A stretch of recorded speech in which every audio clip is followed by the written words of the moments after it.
Looking for a prime lens? Well, a Japanese patent confirms some rumors and identifies new ones. Blackmagic Design just announced the Pocket Cinema 6K Pro 1500 nit display. Output in Apple ProRes or 12-bit Blackmagic RAW are just a few features of this $2,500 camera. Does it beat out the Sony FX3 before it hits the market? This and more after the intro.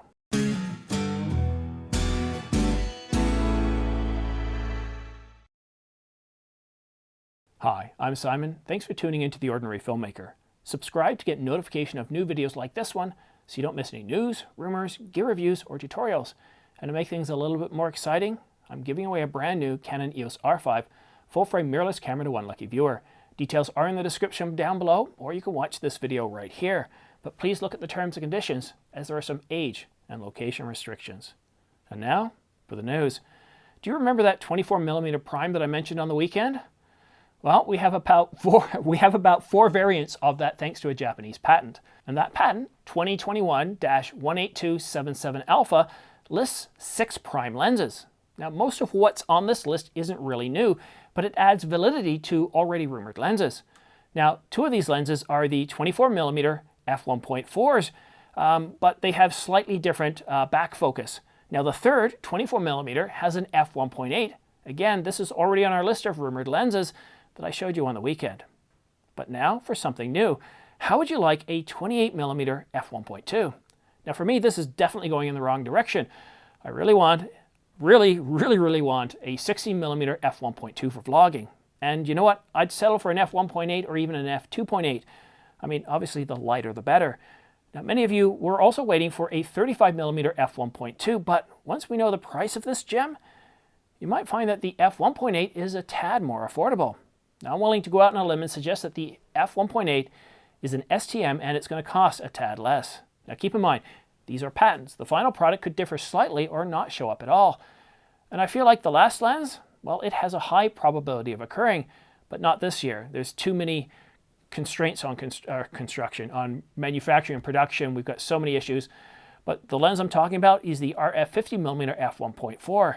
We've got the f1.2 and the 1.8, and if the f1.4 is coming, it's going to complete that 50mm family. Blackmagic Design just announced a new 6K camera. The Pocket Cinema Camera 6K Pro is more powerful than its predecessors and includes some features normally found in high-end cameras. Now the display is quite interesting. It offers a staggering 1500 nits. It's an HDR tilt screen. Now to help baseline this, most external recorders and monitors are limited to 1000 nits. 1500 is perfect for shooting outside in all conditions, and it's larger than most cameras' LCDs. It comes with a 6144 by 3456 Super 35 sensor, and it comes with a Canon EF mount. It also comes with the same Generation 5 color science found in their very popular Ursa Mini Pro 12K. Blackmagic claims to provide accurate skin tones and faithful color in every shot. It supports a new dynamic 12-bit gamma curve to capture more color data in highlights and shadows similar to the results you'd get in C-Log 3. Now it can record up to 6K at 60 frames per second or 120 frames per second windowed. But more importantly, you can record using Apple ProRes up to 4K and 12-bit Blackmagic RAW in all formats up to 6K. And this is huge. This is one of the big reasons to get an external recorder. Being able to record in Apple ProRes, and there won't be any need for a transcoding later, and that's huge. I really wish Canon, Sony, and others would allow us to record in Apple ProRes 422 or RAW. This would really help our workflow. The body's constructed from a carbon fiber polycarbonate composite. Concerned about long sessions generating heat and producing noise? Well, the Pocket Cinema camera is designed to reduce thermal noise, allowing cleaner shadows and higher ISO.